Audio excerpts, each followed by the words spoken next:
There you are. Hello. Let's see if there's a lag now. Marco. Hello. That was pretty instant. Good. Okay. That's our new test, Marco. Hello.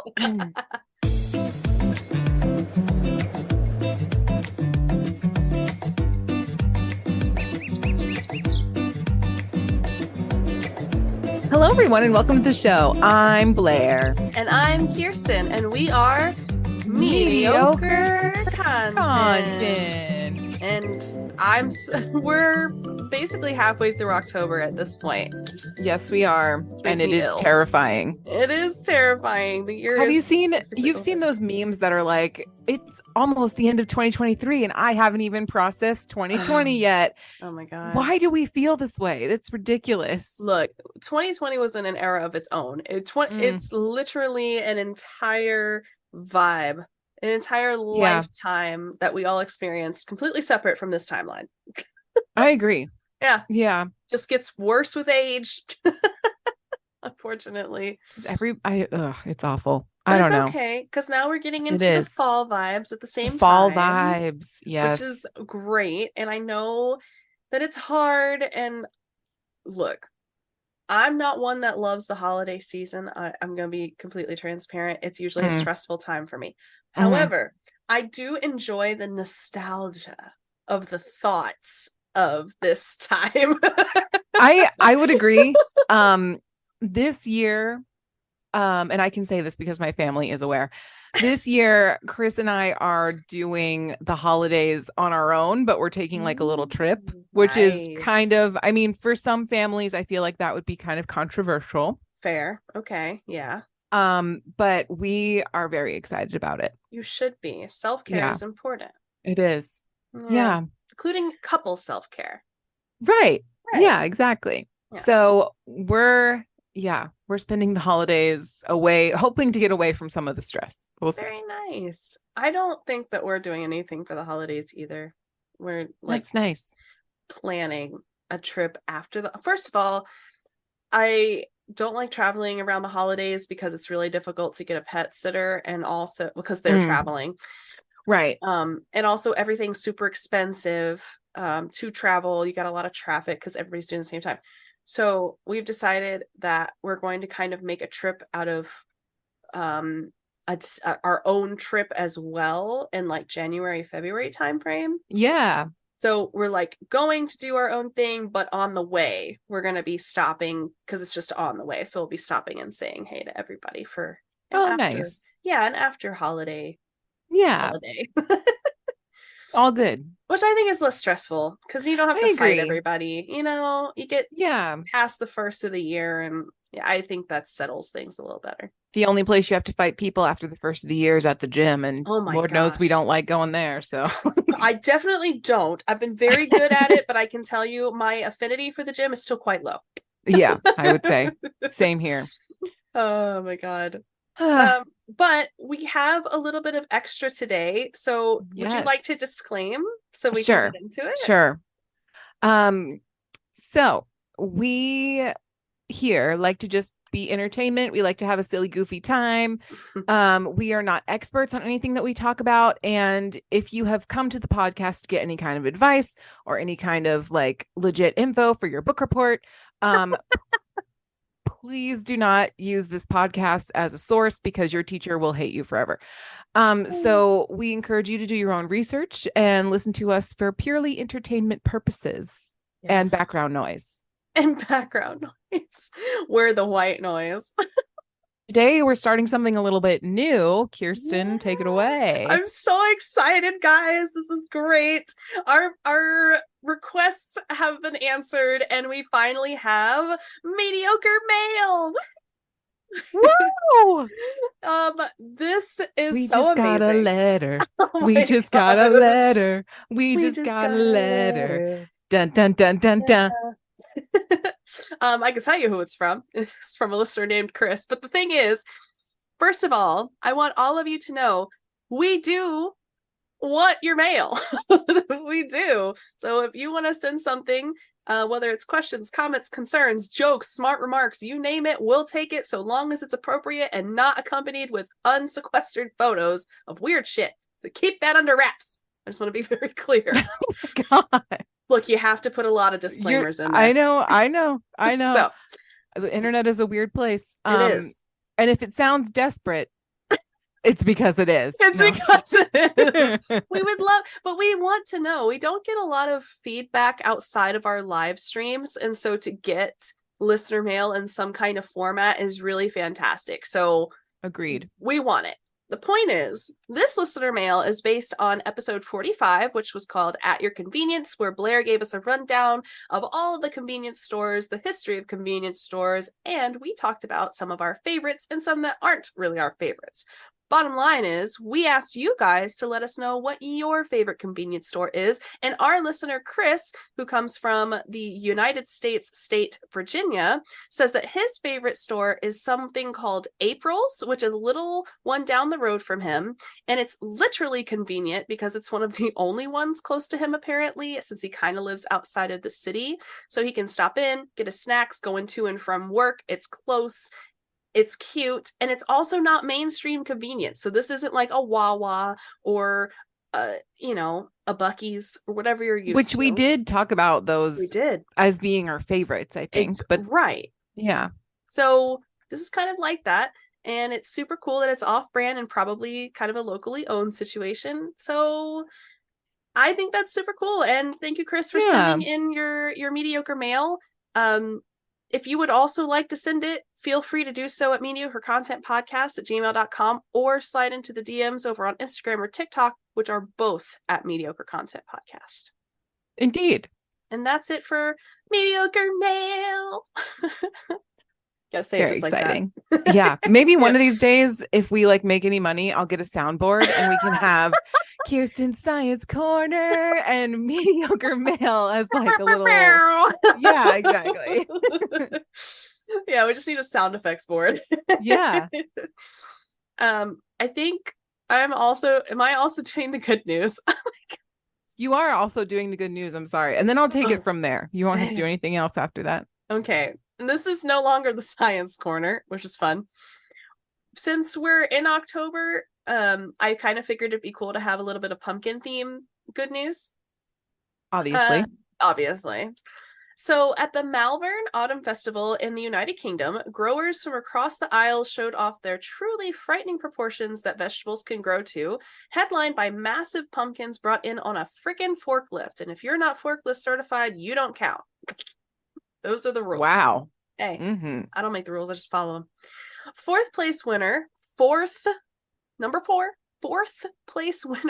Tim Saint transported his whopping 667-pound pumpkin in a trailer to display at England's Worcestershire event.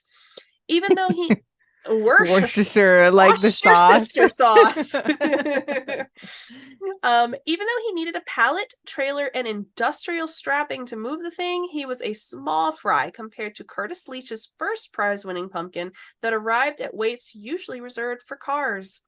At 638 kilograms, which equals 1,373 pounds, the gargantuan gourd was 40 kilometers. Oh my God. 40 kilograms more than the second place entry, but half as heavy as the current Guinness World Record for heaviest pumpkin, which is 2,700 pounds. And that's a big pumpkin. That's a big pumpkin. I know. Mr. Saint said, and I quote, "I grew a 667-pound pumpkin this year, which I'm delighted at. I've been growing pumpkins for 20 years, and that's the biggest I've ever done. It's got to be over 3 feet tall at least, and I'm 6 feet tall myself, and it's big. The secret is just plenty of water and manure, plenty of cow manure especially, and it takes a lot of water, and I normally give it 5 watering cans of water a day," end quote. That's a lot of care. Wouldn't you drown it though? Maybe it's a size, like after it gets to a certain size, maybe. Yeah. I was thinking root rot, I know. Yeah. You must, I don't know. Maybe they have better soil though. I'm not a gardener person, so I don't know. Yeah, I'm not either. I would not trust me with your plants. Definitely not. One of the largest harvest festivals in the United Kingdom There are 35 categories for giant or long vegetables, and this year 8 new world records were set, including largest runner bean leaf, which I don't know what that is, heaviest runner bean, don't know what that is either, tallest tomatillo plant, which I didn't know they had in the United Kingdom, unless I'm thinking of something else, longest loofah, heaviest bell pepper, heaviest cucumber, heaviest broad bean, and then longest broad bean. So that's a lot of world records set at this little event. Yeah. Nice. There's a person named Ian Stott who brought along a 49-pound cabbage, which secured him second spot on the winner's podium this year. Nice. It was apparently 22 kilograms and about 4.5 feet wide. And he quoted that he's been quoted saying it's not been a good year for cabbages. It was so hot at the beginning of the season, but he still managed to pull out freaking second place. That's pretty good. Very good. You got to have the right seed, and Mother Nature needs to be on your side. They weren't that big this year. I've had them 6 feet across, and it's a bit hard to not break leaves off of them. And this was Mr. Ian Stott. They apparently also lost out first prize to Annette Stone, and they managed to break 54 pounds with her cabbage. So wow. Yeah. That's pretty good. That is a pretty big cabbage. So anyway, that's the harvest news. Thank you for the harvest news, Kirsten. You're so welcome. Let's talk about clocks. Okay. So the inspiration behind this topic came from a TikTok that I randomly came across, which is like, honestly, at this point, like 75% of the topics that I think of are because of something random that I found on TikTok. Fair. So shout out to TikTok and the people on TikTok, because they really be out here doing the most and teaching me some stuff. Honestly. So I was scrolling through TikTok and somebody brought up the fact that Jeff Bezos is funding a giant clock that's in a mountain in West Texas. And so I'm like, well, I must know more about this. And because honestly, Jeff Bezos has more money than God. And the fact that he's wasting it on a clock in the middle of Texas is kind of infuriating to me a little. I like the way you said that. Yeah. The fact that he's wasting it. Yeah.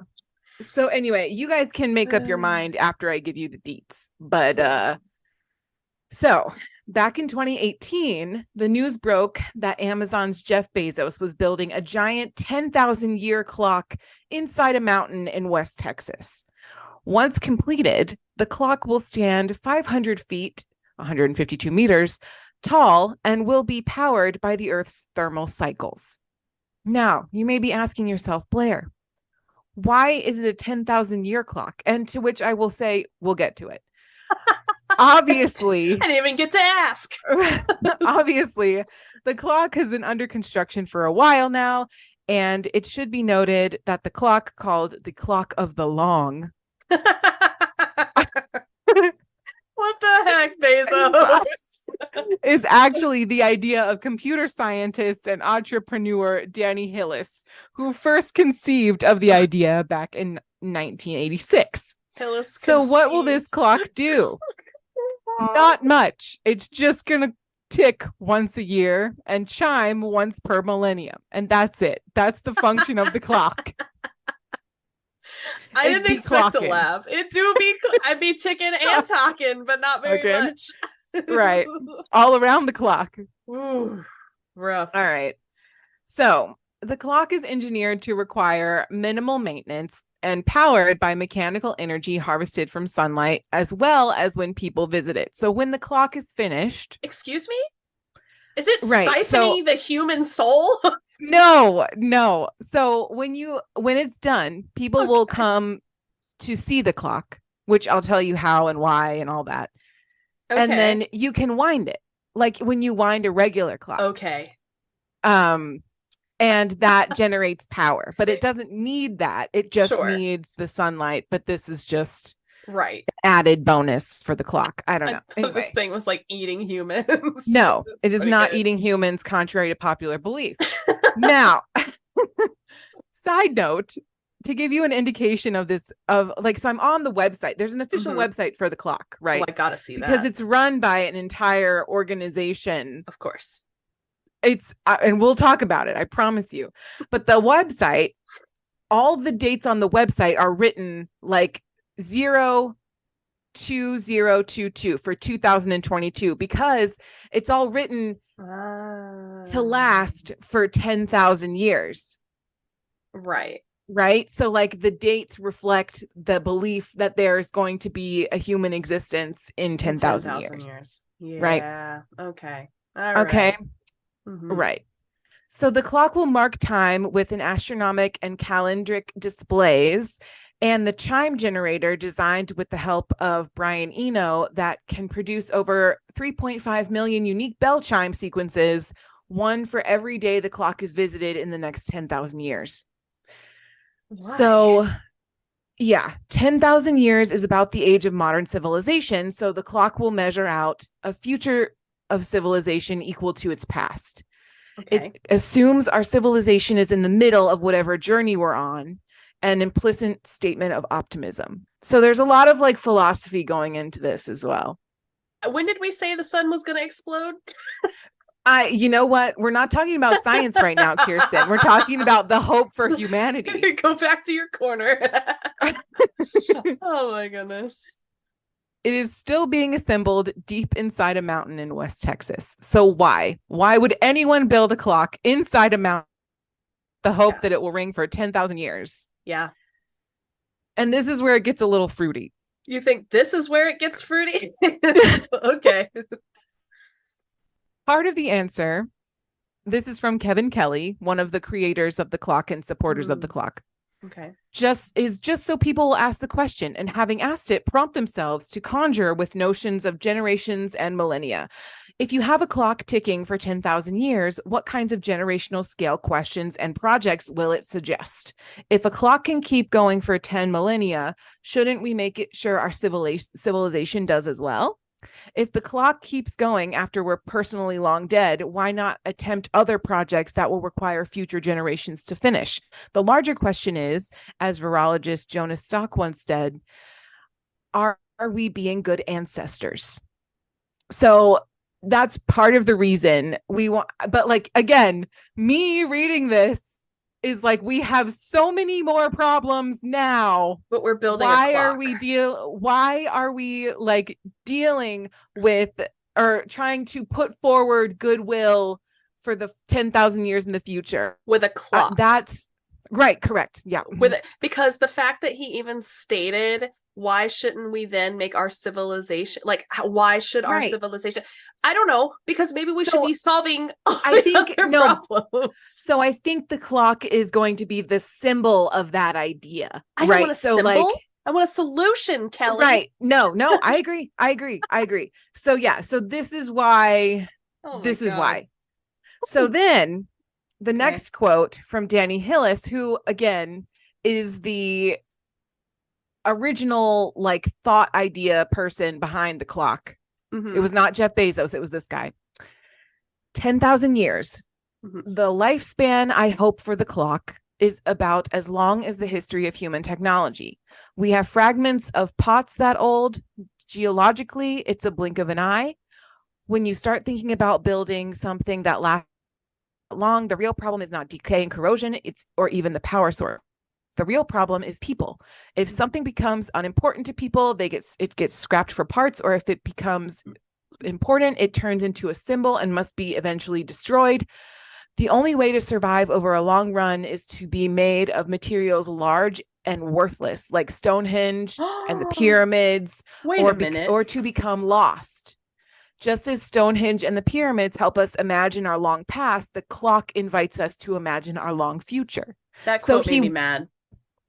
So he wants to build this clock because they're trying to recreate something like Stonehenge or the pyramids for future generations. The fact that, again, these quotes are getting me riled up, because the fact that he says the only way to survive over the long run is to be made of materials large and worthless, like Stonehenge and the pyramids. So the thing is like, what happened when the pyramids the pyramids had a bunch of really good stuff in it, right? It all got stolen. So what he's saying is he like we want to make the clock not out of diamonds or like, you know, beautiful things. We want to make them out of like average things so that people won't like try and destroy it. I don't know, man. I feel That's what like, he meant. but the way that he worded that made it seem like he thought Stonehenge and the pyramids were made out of worthless material. And I was like, the Well, fact that just that stone took so long to even get right, there, like, you right. got to be kidding me right now. So, Ooh, I mean, yeah, I mean, he means like non-valuable, yeah. like metals and gems and stuff, I guess. Or just solve the energy crisis, You know, babes. this is what I'm saying though. This is what I'm saying. And I maybe know. so far, and like based on what I've done Mm-hmm. research wise, it gives like billionaire cult energy. Yeah, it does. It And it does. really is not relatable, but it's interesting to me to bring to light because I'm like, Mm-hmm. this is what they're thinking about. They're not Right. thinking about like the everyday man. They're Nope. thinking about how they can ingrain their legacy for the next 10,000 years. Right. And that to me is garbage. It's hard to have a legacy when the world has gone to ruin. Well, the thing is they'll keep it alive or they don't really care, honestly, because they know that their Right. clock will be there. So it's fine. Like, well, thank God for that. Okay. Ugh, So, how are we building the clock? fair. Over 10,000 years, performing even the most basic functions of a clock, gathering energy, keeping time, and converting it into a meaningful display becomes interestingly complex. As the clock's inventor, Danny Hillis considered each of these functions, a set of design principles emerged, which are generally useful to consider when designing anything to last that long. So, question real quick. Yes. So sorry. So, you know how, like, over time, our calendars and, like, way of telling time has kind of evolved? Mm-hmm. How are we so sure that they're going to maintain the same time calendar and day keeping that we do now that far in the We're future? not. We're not. It's similar to like when the Mayans Right. created their calendar. So we have it. We know what it is. We Sure. see it and we appreciate it for what it is and that's it. So I think that's what they're hoping for. They're hoping either the time will be the same or they'll be they'll be able to at least express like how Mm-hmm. we Mm-hmm. take time. So Okay. it tells the future generations about us as a human Interesting. race. They're like, oh, this is what time it would have been on California's coast. Right. Exactly. Ugh. So the principles of the clock. Mm-hmm. Longevity. The clock should display the correct time for the next 10,000 years. So the things that they would do in designing the clock to make sure of that is go slow, minimize sliding friction, it has to stay clean and dry. It Mm-hmm. has to be able to counteract any bad weather or earthquakes Mm. and expect non-malicious human interaction and don't tempt any thieves. So we don't want people in there like Mm-hmm. trying to steal parts, right? Sure. Okay, the second one is maintainability. So use familiar materials, make it easy to build parts, include the manual. That's important. That's very important. When building anything, that's important. You got the directions to this thing? Lord knows the men won't read them. Anyway, Definitely not. transparency. So allow inspection, allow rehearsed motions, expect restarts, all of these things. Evolvability, separate functions, provide simple interfaces, nothing too complicated. And then scalability, make all the parts a similar size. You know what? Are they I don't know if it tells you. Hopefully they Mhm. make that manual in as many languages as possible. Oh, we'll get there. Um, so the mechanism, the Mm-hmm. clock is entirely mechanical, made of long-lasting materials, including titanium, ceramics, quartz, sapphire, and 316 stainless steel. I don't know. Yeah, Yeah, how that's different from regular. I don't know. I Anyway, don't know either. even the most accurate mechanical clocks eventually drift off the correct time. So the Right. clock synchronizes with the noontime sun every day, and the clock counts oscillations of the pendulum for day-to-day time, sunlight falling on the solar synchronizer to account for long-term drift, and a pre-computed correction to the solar time to accommodate for the orbital and rotational changes of Earth. How can they predict that so far in the future? It's so interesting. What do you mean? Hopefully they've accounted for the pole shift. So so based on,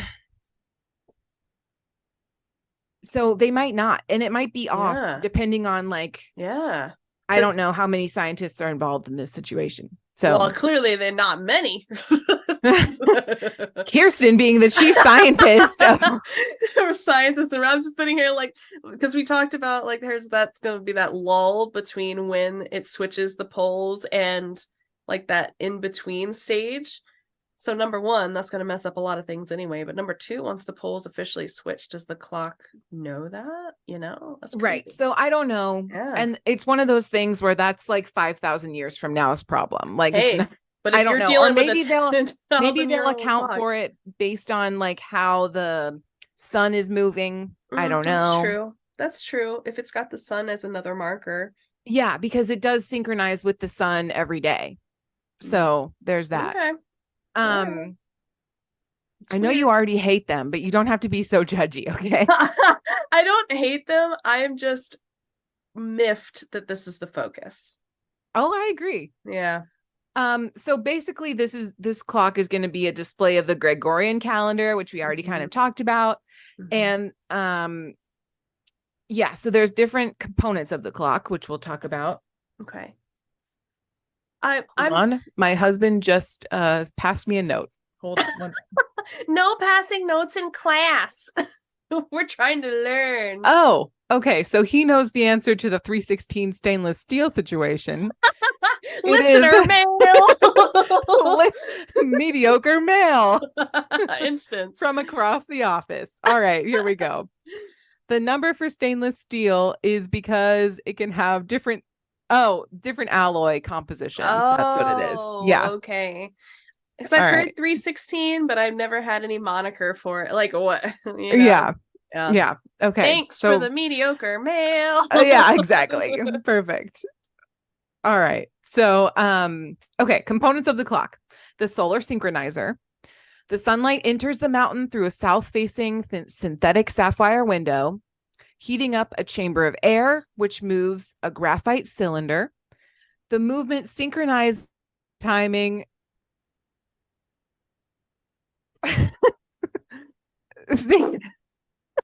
Sorry, I'll cut that synchronizes the timing. My co-host and my husband are very distracted. I'm so sorry. We're showing each other our plushies in the background. Yeah, it's nice.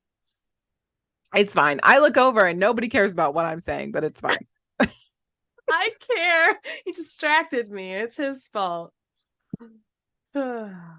Listener, can't take him anywhere. I know. Tyler's vacuuming. Chris is showing off our stuffed animal collection.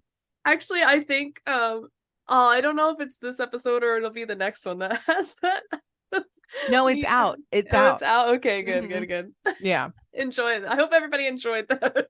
Tyler's vacuuming, yes. Good Lord. It's not like we're trying to be broke here. We have a job to do. Yes, okay. Solar synchronizer. Yes. So the movement synchronizes the timing system with the solar noon, critical for maintaining long-term timekeeping accuracy, and also provides enough winding force to keep the pendulum ticking without human intervention. Smart. So the timing system and displays energy from the solar synchronizer above or the power system below is fed to an escapement that powers a slow-moving titanium pendulum. This timing system is kept from drifting by corrections from the solar synchronizer and the equation of time cam. Okay. The timing system is to a series of displays made up of dials and mechanical calendars. Visitors wind a wheel to advance the dials, which stops when it reaches the present movement. The clock always knows what time it is, but only shows you when you wind it. So that kind of helps save energy. So if you wind it, so let's say somebody doesn't come and visit the clock for like a year. So then you wind it and it'll stop at the present time. But they are mechanical, not digital. Right. Okay. Yeah, because if it was digital, it would break. Right. It would break for sure. It would break. Okay. Yep. I'm imagining the Indiana Jones movies, and there's like you have to put in the right, you know what I mean? It's like yeah. Okay. Easy enough. Chime generator and the chimes. The chime generator is a mechanical computer that rings 10 bells in different order each day. Someone winds the clock for 10,000 years. So there is an individual chime for each day for 10,000 years, if you so choose to hear it. The generator is made up of cascading series of Geneva wheels, which create intermittent motion, or a bell ring, out of continuous rotation from the power system. When the chimes are ringing, a geared speed governor spins up and moderates energy coming out of the power system. Nice. Yes. And then the last section of the clock is the power system and the clock winder. The main winder is made up of an enormous capstan that visitors can spin to wind the clock.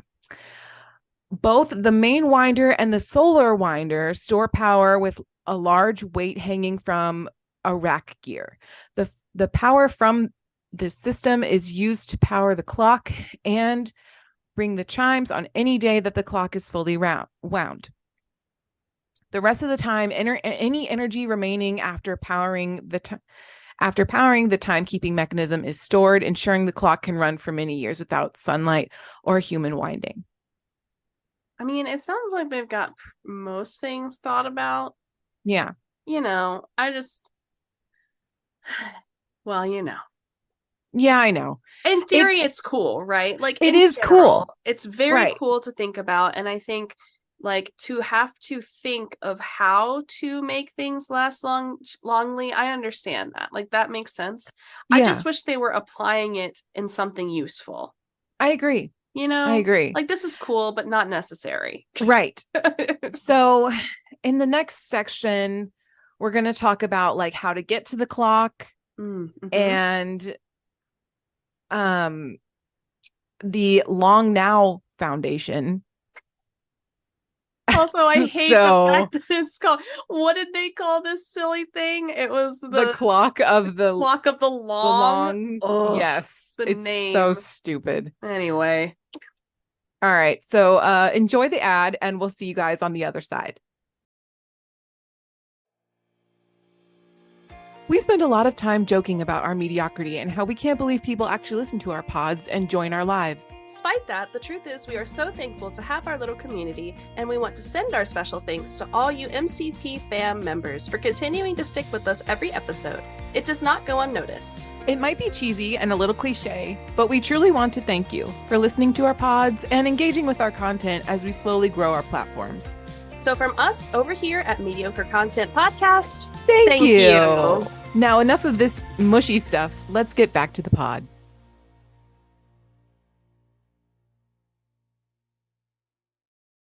Welcome back to the Clock of the Now podcast. The Clock of the Long. This is the longest podcast, and it probably won't even be the longest podcast. No. Just mentally, it's exhausting. It's so stupid. Okay. Anyway. So we're going to talk about how you can go and see the clock. Okay. Now, it is currently not done, and they have no end date set because that seems reasonable. Sure. So to see the clock when it is finished, you have to start at dawn. Okay. And like any pilgrimage, it will require a day's hike to reach its interior gears. I hate hiking. A visit to the clock begins several hours before you reach the main winder. Just reaching the entrance tunnel situated 1,500 feet above the high scrub desert. Excuse me? Will leave some visitors out of breath, nicked by thorns, and wondering what they got themselves into. A mess. Once you enter the underground space, you're murdered. No, just kidding. You will. That's it. The end. You will eventually encounter a set of metal doors. These act as kind of a crude airlock, keeping out dust and wild animals. Once through the doors, you head into the darkness of a long tunnel. At the end, there's the mildest hint of light ahead of you that you slowly find your way to. You look up, and there's a faint light filtering down to you through the giant gears, illuminating the beginning of a spiral staircase. You know what else I hate more than hiking? Stairs. Activity. You start climbing the staircase, unless you're Kirsten, in which case you just stay. I'm at still the bottom. Home. I didn't even go on the hike. I was just waved as she went. You start climbing the staircase, winding up the outer rim of the tunnel, rising toward the gears and faint light overhead. The stairs are carved out of the rock. To cut the spiral staircase, a special stone cutting robot was invented, which crept downward from the top of the shaft, grinding out a few stairs per day. Is this current time? Is this what they're envisioning to make prior to this journey? They're like, this will have been invented by the time this journey started, but not right now. I think this has happened already. Oh, I'm not sure.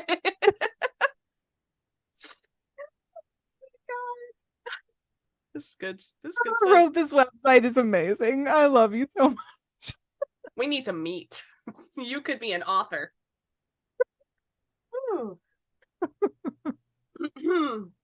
Anyway.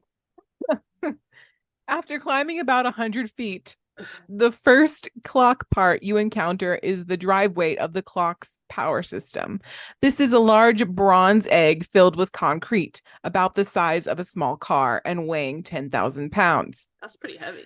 After you pass the weights, you arrive at the winding station. It is a horizontal windlass or capstan, like the one that might raise the anchor of an old sailing ship. Mm-hmm. It takes 2 or 3 visitors to turn the capstan easily and slowly lift its 10,000-pound weight. Together, you spin the winder until the weight reaches the top of its travel beneath your feet. Wait, so you have to have friends for this? Apparently. You need at minimum. Well, it says turn it easily. So if you want to really use your whole entire body weight, then you could probably do it by yourself. Good grief. You keep climbing past. This is not for us. You realize that, this right? Is this is for us. This is not for us. This is for the people of the future to wonder about our civilization. I was going to say this is like the strongest man competition situation. Iron Man? No. Yeah. This is their job. You need to go wind the clock. I mean, I feel like Jeff Bezos could do this. What? Yeah. Or maybe you know how what's his face? The Facebook guy, Mark Zuckerberg. He the Facebook guy does Krav Maga in his free time or something like that. I bet he could do this. No, you wouldn't, but that's fine. Anyway, this is for billionaires to be able to do. Let's see, where was I? Friendship. You keep climbing past a multitude of giant gears, some over 8 feet in diameter and weighing 1,000 pounds. As you pass those, you start to see the large Geneva wheels that form the chime generator. As the mechanical computer uses a progressive algorithm to determine which of the millions of possible sequences the chimes will play on a given day, the chimes will not repeat for over 10,000 years. This is the world's slowest computer. Okay. On the days when visitors are here to wind it, the calculated sequence rings each of the 10 bells. The timing system sits at the center of the chamber. The pendulum and escapement are encased in a shield of brass and quartz to keep out dust, air movements, and critters. The pendulum, which governs the timing of the clock, is about 6 foot long. Is a 6 foot long titanium assembly terminating with a football-sized titanium weight. It swings at a satisfyingly slow 7-second period. The slight clicks of its escapement can be heard in the silence of the mountain. That's not haunting at all. No. So anyway, we already kind of talked about how the clock keeps going if no one visits it. And that's due to like solar and thermal power. Right. The thermal power has been used for small mantle clocks before, but it's not been done before at this scale. And as long as the sun shines and night comes, the clock can keep time by itself, but it can't ring its chimes for long or show the time it knows without visitors. You're really banking on that sun. That's all I'm saying. Right. Or visitors, either one. Both are valid concerns. So, yeah, I'm going to skip past this. The challenge. Oh, there's only one. There are many. But the challenge for this particular clock of the long, I hate it so almost much. any kind of artifact can last about 10 millennia if stored and cared for properly. We have examples of 5,000-year-old wood staves, papyrus, and leather sandals. On the other hand, modern metal can corrode in a few years of salt and rain. For longevity, the environment is often more important than the material. The mountaintop in Texas is a high, dry desert, and in the clock shaft below, the temperature is a stable 55 degrees. Right now. Right now. Regardless of time or season. Right now. This avoids freeze and thaw cycles, which can be corrosive. It's ideal for a ceaseless clock. Right now. Correct. Still, the clock is a machine with moving parts, and the parts wear down and lubricants evaporate or corrode. And most of the clock will be made in a marine grade 316 stainless steel that Chris so lovingly passed me a note to tell me mediocre that is nail. the alloy in which the stainless steel is made out of. One of the main worries of the clockmakers is that elements of a 10,000-year clock, by definition, will move slowly. The millennial dial creeps so slowly, it can be said not to move at all during your lifetime. Metals in contact with each other, or those time scales can fuse, defeating the whole purpose of an ongoing timepiece. Dissimilar metals in contact can eat each other in a galvanic corrosion. To counteract these tendencies, all of the clock's bearings are ceramic. I don't know that that's better. Ceramics will outlast most metals as they can be diamond hard and do not corrode or rust. We have found shards of clay pots over 17,000 years old. Because these engineered ceramic bearings are so hard and rotate at a very slow speed, they require no grit-attracting lubrication. The biggest problem for the beating clock will be the effects of its human visitors. Over the span of centuries, valuable stuff of any type tends to be stolen. Kids climb everywhere. The hackers naturally try to see how things work or break. But it's humans that will keep the clock's bells wound up, and humans who will ask it the time. The clock needs us. It will be a long, out-of-the-way journey to get inside the clock, ringing inside the clock ringing inside a mountain. But as long as the clock ticks, it keeps asking us in whispers of buried bells, are we being good ancestors? Can I just say that this is the kind of stuff that makes me think that Stonehenge was also built for this exact purpose. Stonehenge probably wasn't built as a mystery, as a ritualistic place. No, it was some billionaire thousands of millions of bajillions years ago who are like, people gonna talk about this. That's exactly what he said. And did it solve any problems? No. Is it worth anything? No. Is it a historical landmark? Technically, yes. But are we here to build landmarks Or are we here to make sure that our mark does not negatively impact the future? Like using more resources and materials to build a useless clock. Ah! Are you ready to get even more pissed off? Oh, I'm ready. Bring on more of the long. All right. So, no completion date for the clock is set, but members of the Long Now Foundation will be among the first invited to this monumental experience of deep time. And then they have the nerve to be like, you can donate to this project. You're billionaires. Figure it and out. you can become a member of the Long Now Foundation. That's just for money. But you're billionaires.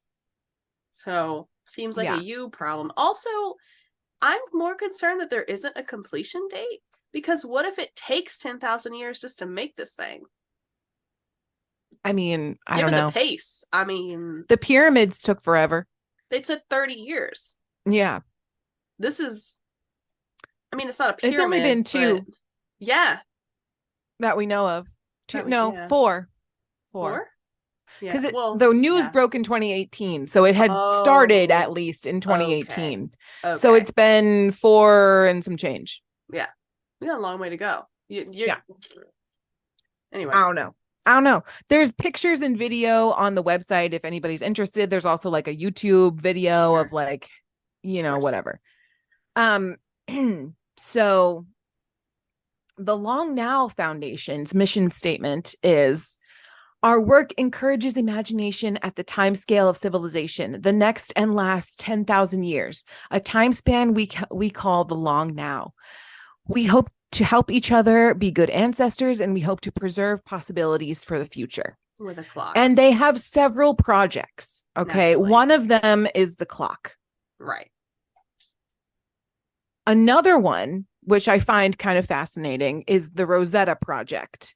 It is a compiled archive of thousands of human languages and fabricate an artifact, the Rosetta Disk, which can preserve that information accessibly for thousands of years. In the year 2016, we helped land. They helped land one onto a comet for safekeeping. Again, useless. Onto a comet for safekeeping. In 2018, they put another one on the moon, and a few hundred copies have been distributed around the globe. I could see this being helpful in general, to have a codex of all potential possible human languages up to the point of creation and then added onto as they evolve. Yeah. However, that one on the comet is gone. Whatever atmosphere it entered, it is dead. They tracking it, apparently. I don't know. That comet, or maybe they sent it out for the aliens. We're not sure. I'm positive that's what their intentions were. But if they already here, why you got to put it on a random comet? There's one on the moon too. Just we're the only ones going. Yeah, I'm so confused by that. Okay, so that's kind of, it's interesting and possible. I think that one makes sense. I don't think the distribution of that one makes as much sense. But okay. Okay, so then their other little branch of this foundation is called Long Bets. Okay. And basically the purpose of Long Bets is to improve long-term thinking. So it's to get people excited about thinking long-term. So it's a public arena for enjoyably competitive predictions of interest to society with philanthropic money at stake. So the Long Now Foundation furnishes the continuity to see even the longest bets through to the public resolution. So basically people, for example, someone can say, I bet $200 that the ice caps will melt by 2050. And that money will go to the St. Jude's Hospital or like whatever. You know what? This bothers me because immensely. It's stupid. Not even just that. Like, this proves how much in the now they are not living. Right. People don't give a crap about the future because they don't even know what future they're going to have, because day-to-day expenses and needs are so in your face all the time Right. for the average person. Right. This is insane. Nobody cares Isn't about the it? ice. Like, we care about the ice caps, but we also care about putting food on the table tomorrow. Like, Right. No, exactly. And the Long Now Foundation has a bar, like it's they call it the library, but it's like legit a bar with some books in it in San Francisco, and you can have access to it if you're a member of the Long Now Foundation. But like, it's so that you can go and talk about your like long bets and it's a rich person's game. uh, it's so stupid. And like, it's a bit like, you talk about the life of a better, or the possibility of a better future, and like all these other things, and it's supposed to be like super optimistic, but I'm like, bro, you guys have enough money in fix it now to fix the now. Like, right. Fix the now instead of like fixing the later. The biggest problem is words with zero action. You cannot sit here and say how much you care about the future, the civilization, our longevity, our overall wellness as a society and civilization, and then do this kind of stuff. You can't sit there and debate for so long that zero action occurs when you have the talent, time, and resources to make those things happen. Right. It's almost like they're trying to cosplay as like Greek philosophers or something. That's but exactly like it. the difference between the Greek philosophers and the billionaires and millionaires of today is that the Greek philosophers legit had no money. Yeah.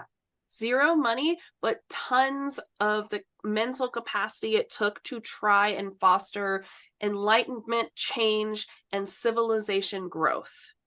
Right. This is not that. It's stupid. This is parading around with a self label of enlightenment. And it's just absolute entitlement. Bogus. Entitlement is a good word too. Like, I'm sorry. I care very deeply for the environment, and I'm very concerned about where we are and where we're going and what solutions we have. But at the same time, I'm like, am I going to be able to pay my bills next month? Well, and it's almost like, so like they're sending the Rosetta Project to the moon. They're sending it on a comet. There's a bunch of stuff like all around the world. Like, so basically you can, and then this next one, we'll get into it, but like, so basically you can rebuild society when it completely collapses. So basically you're just trying to fund an emergency plan for yourself. And for a future of people that are not currently living, experiencing all the BS. Like, I'm sorry, I care about future generations when I can afford to care about the one that I'm currently in. I can't do that right now. Right. I don't have the luxury. No. So this other project, there's a couple, like, so on the website, there's a few more projects that they do, but these were the ones that I found the most interesting. And this is the one that I think is also interesting. So this is not an all-inclusive list, I just want to say. Sure. But the Manual for Civilization is a project. The physical collection in the interval, which is the bar in the headquarters of the Long Now Foundation in San Francisco, grounds the catalog and also provided the size constraint of the number of books.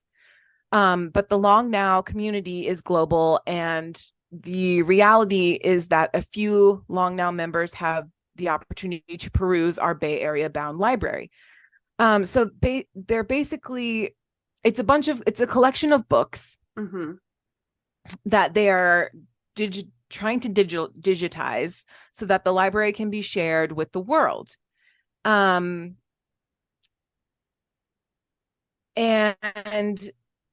I guess they don't ever say like what the content of the books are. Of course not.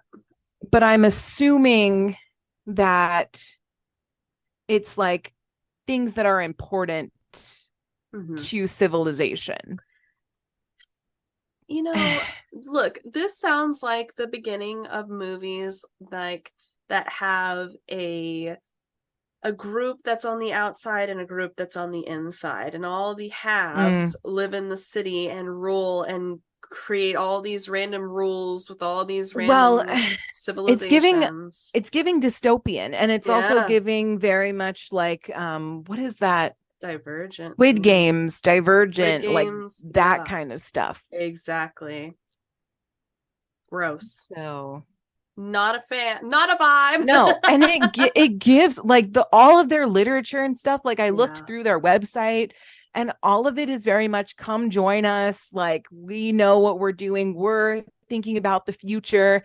But then I'm like, none of these projects No. are worth anything. They're Like trying to to anyone living now. they're trying to do they're trying to act like we're an ancient civilization that has Right. long passed its due, Right. that is long Yes. gone and must be rediscovered with nobody else except the last surviving few, and Right. look back and be able to interpret our long lost ancient cities.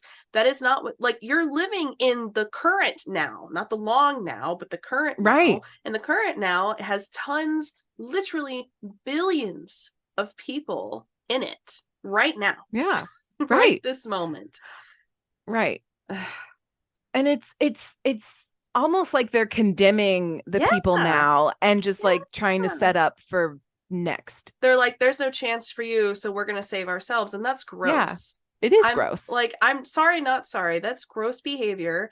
People that are in those positions should be working with the time, money, and resources they have to Mm-hmm. help us implement better civilizations, not try to concrete it Right. as if we're already donezo.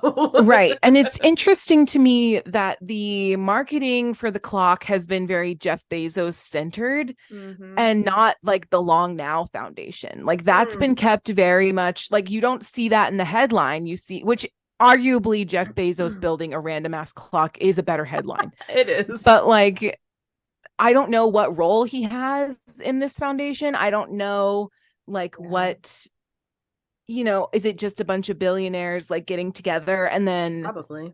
making it seem like this is accessible to the layman, even though it's really not? Well, and also, like, realistically, the regardless of how much contribution he actually has to it, the media is very particular about how much and what kind of information is value, like, on the market available. Yeah. So it does not surprise me, because some of these projects, if people really dove into them like we are now, and I'm sure there's millions more in the middle, they would be furious. Just Yeah. like, this would not be, oh my god, that's so stupid, silly Bezos and his silly clock and tech, ha ha Right. ha. It would be Yeah. like, what the heck are you doing? Like, this is some Right. conspiracy series kind of deals where they're like, oh, they're literally planning for us to be gone, and they're planning their exit strategy because they know something we don't, and blah blah blah, and you Right. just go down this rabbit hole. People would be furious. Right. And they should And be. we're not, and to be fair, we're not a conspiracy We're theory not. podcast, but this is giving It's conspiracy giving. theory. Yeah, it's a lot of And meat for that.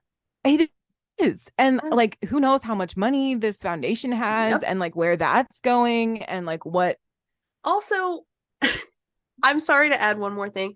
Don't ask me for money if you have Jeff Bezos on your on-call list. Right. Don't ask No, me for exactly. money. You can shove Yeah. that request right up your bum, because they're like, you can get a newsletter and access to these like seminars and da-da-da-da. I'm like, fuck no, absolutely not. I'm sorry for my language, but we'll put absolutely explicit not. on it. It's fine. This is a difficult one. The thing is, right?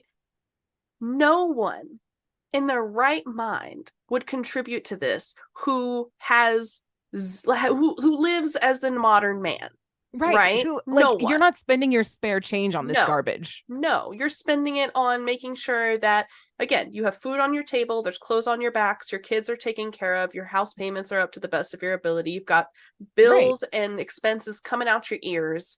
The last thing you're worried about is the fact that you put a codex on the moon. Like, come on now. Right. I just... Oi! What an interesting... Isn't that wild? It's wild. It is wild. It really is wild. It's truly wild. I'm shocked nobody knows. Well, no, I'm not really that shocked that nobody knows about this. They probably don't want people to know about this. No, because again, the thing is, if you have the power to cure world hunger 3 times over. And if you have the power to have a mega yacht, like you shouldn't be like, to balance out your mega yacht, you should be doing something good for the world now, not for 10,000 years from now. That makes me want a mega pint. And if you know, you Right. know. Right. Well, that's been great, Blair. Thank you so much for the existential crisis. You're so welcome. It's a different kind of existential crisis than we experienced with the Solar series. Honestly, it's new and I invite it. I invite the new. Very tingly. It tickles my brain in the right way. I'll be worried about that for a week. Yeah, exactly. So if you want to worry with us, you can find us, or you can email us at mediocrecontentpodcast@gmail.com. You can follow us on TikTok at Mediocre Content Podcast, or follow us on Instagram at that same handle as well. Catch up with us every other Thursday on Twitch at Mediocre Content Podcast at 3 p.m. PST, 6 p.m. EST, or 11 p.m. BST. Don't forget to rate us 5 stars anywhere you listen to podcasts. Thank you guys for rating thank you to the 4 people who rated us 5 stars on Spotify. We love you so much. So much. Keep it up, and we will see you guys next week. Cheers. Cheers.